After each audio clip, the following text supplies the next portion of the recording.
Зохиолч Хөх толбот төмөр очир. Монгол морь богино өгүүллэг. Долоон бурхан од тэгшрэх цагаар галаагийн нойр хулжив. Маргаашийн уралдаанд шуурхай халиун даагна баараггүй төрүүлэх юм шиг совин татаад байлаа. Газар газрын сайчуудын хурдан даагны шанцыг сорьдог. Ирээдүйн түмэн их нэртэй өндөр бооцоот уралдааныг хоног тоолон хүлээсэн болохоор арахчгүй биз.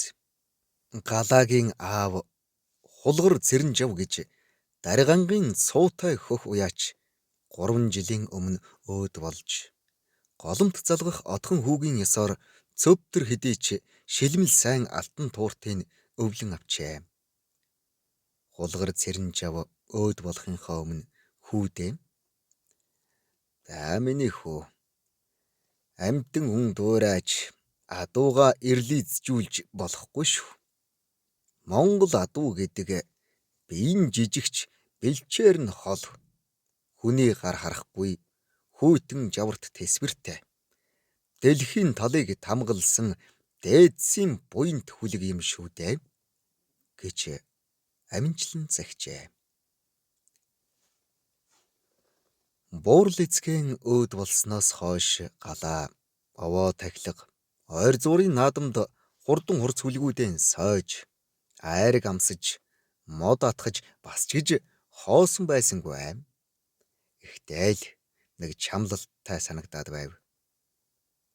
Шин цагийн араа бадууны хойноос уяачид хошуурч бэл бэнчинтэй хүмүүс гадаадаас авчирсан цэвэр цусны адуугаараа гайхуулж Монгол наадам нэр алдар өнгө мөнгөний уралцаан болсонд сэтгэл гонсгор явдагч бусдаас дутхгүй юмсан гэж дотроо хор шарн буцалдаг болов. Ямар ч үнээр хамаагүй цустай адуу олж авъя гэсэн бодол сэтгэлд нь үүрлэв. Өвлийн эхэн сарын тогтун өдөр отроор ирсэн хялар жүүгээтэй адууны бэлчээрт уулзжээ. Мен тус мэдлэлцэн ойр зуурхан хүүрэнд суусан хоёрын яриа нэг л мэтгэд адуу руу хальтран оров. Жүүгээ улсын манлай уяач нүнжиг мандахын адууч уяачаар ажиллаад нэлээд хэдэн жилийн үүр үзжээ. Яамны хурган дарга мандах газрын 8-аар ихэд хөлжсөн. Дээдэст тал алдахгүй, доодост хөл алдахгүй сүүхээтэй эр болохыг жүүгээгийн ярианаас мэдж авчээ. Шооч шогч замтай жүүгээ "Да манай энэ нүнжиг адууны зүс ялгахгүй шахам амт шүү дээ. Хүний маргай болохтон сүрхий. Овсгоо сүүхээтэй. Хурдан адуунд үн хайрладаг болохоор л нүнжиг нэр авсан хэрэг. Яг үнэндээ хөгшин чинь л гардаж уйж улсын цолонд хүргэлээ. Юм үннээрээ байдаг бол тэр залаатай малгай чинь хялрын толгой дээр л байх учиртай юм шүү дээ" гэд тас хөхрөн. Намрын эхэн сард отроор гарч ирэхэд нь анх танилцсан жүүгээ нүд нь хялар боловч сэтгэл нь тэгш цагаан гүндүүгүй залуу шиг санагдсан тул ойр дотн нөхөрлөх болжээ.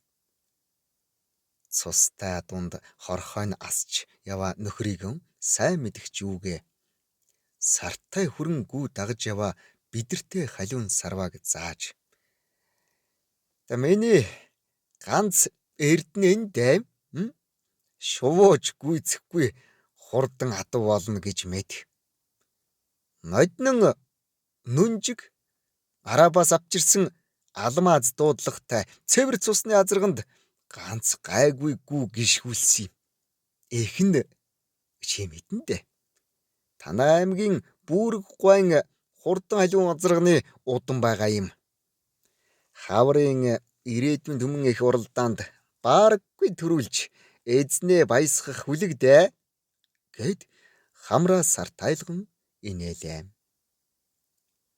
Галаа гооргор хүзүүтэй зэгзгэр биетэй халиун сарваанд нүд сэтгэл бэлчээн хэсэг чимээгүй сууснаа. Ямар ч үнээр хамаагүй нэг ийм цустай адуутай болох юмсан гэхэд жүүгээ хотын уяачид цустай адуугүй бол өөрийгөө уяач гэж тооцдгүй юм. Найз нь нэг юм бодноо. Хэд хоногоос уулзъя гэвэ. Галаа дуугаан туугаад буцаж явхдаа цус орсон адуу гэдэг цаанаа л ондоо байдгийн байна. Буурлын буян байхад нэг гайгүй цустай юмтай болъё гэж хатуухан шийджээ. Хэд хоногийн дараа адууны ирэлд явж угаад жүүгээтэй таарч жаалжуул хөөрөвөө. Жүүгээ юу гэх бол гэхээс сэтгэл нь өндлөж суусныг мэдсэн мэт. За чи найзынхаа бидэрт халиун сарвааг ав. Би чамд нэг үнэрхгүй. Эсрэгэн хавар дахиад л гараад ирнэ. Харин найз нь танаа адуунаас үзэж байгаад сэтгэл таарсан унагтай гүүгээр арилжий гэлээ. Энэ үгэнд учиргүй баярлсан галаа яман юм халуун дээрээ гэд жүүгээг дагуулan адуу руугаан давхижээ. Жүүгээ тарам бэлчж буй азаргаар адууны дундуур нааш цааш сүлжин явснаа. Навсгар зээрд халдсан сарваатай хөгшин загал гүүг зааж. Сав сайтай юм. Араа базарганд гიშгүүлбэл дориун унаг гарч магадгүй. Энийг авъя гэлээ. Хулгар цэрэнжав уяачийн зүүн бүст хаврахж байсан шувуу хонгор азарганы удам болох хөгшин загал гүүг аав нь их л хайрлаж. Эннээс гарцаагүй хурдан унаг төрн шүү гэж сахлаан бавл зуулан инээмсгэлж байсан нь харагдах шиг болов.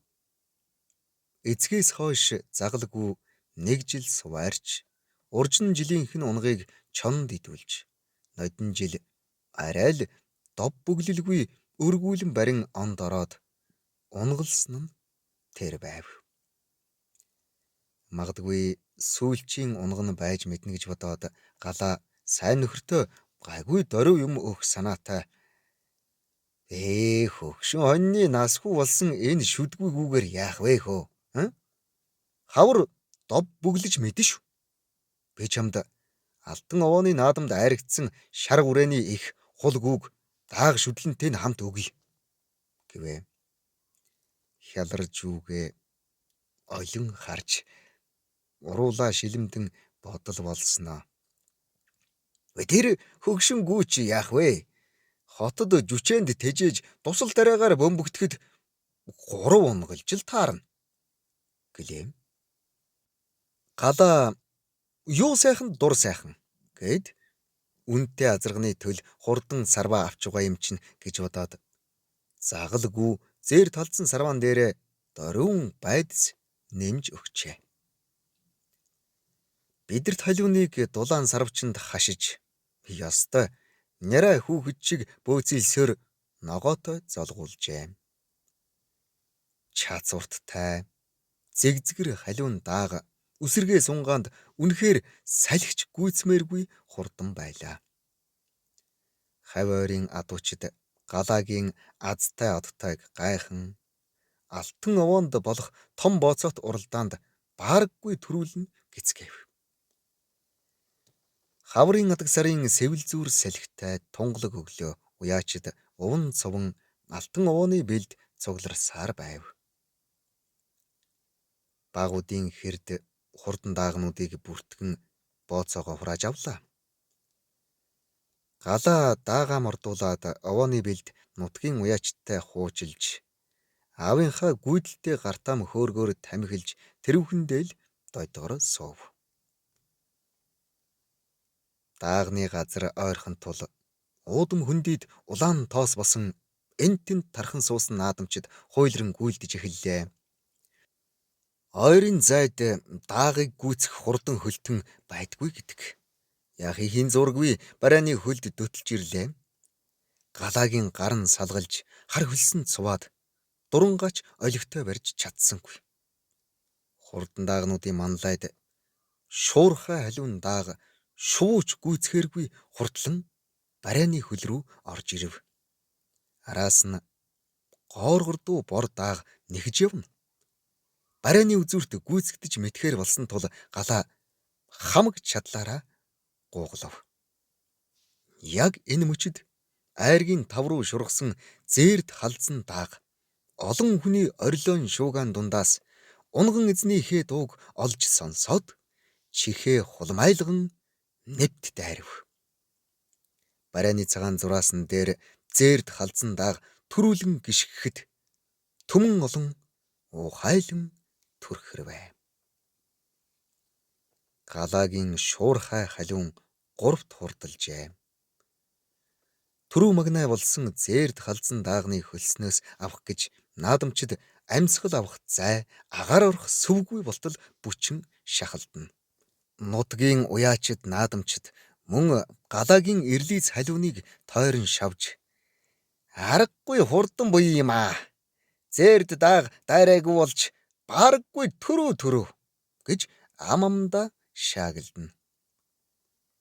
Цагаан шохойгоор гортог татаж асар майхан босгосон наадмын талбайд хурдан даагнуудыг цоллохоор дуудаж эхлэв.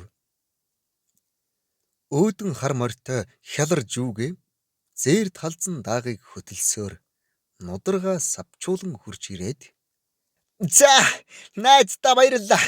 Монгол морь эрлийн задууг дийлж урлаа. Цус нарахгүй өөр байдгийн байна.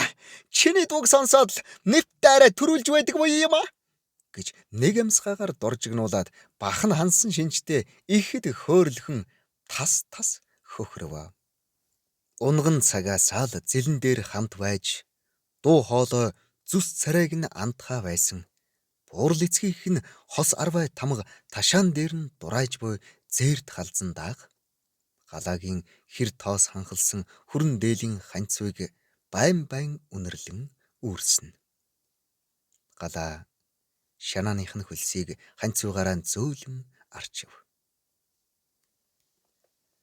Хялар жүүгээ мориндоо мордон эргэхэд унган эзэнтэйгээ ахиж таарахгүйгээ зөнгөөрөө мэдэрсэн мэт зээрд халдсан үрээн хангантал янцхаасаар олны дунд уусан холдоход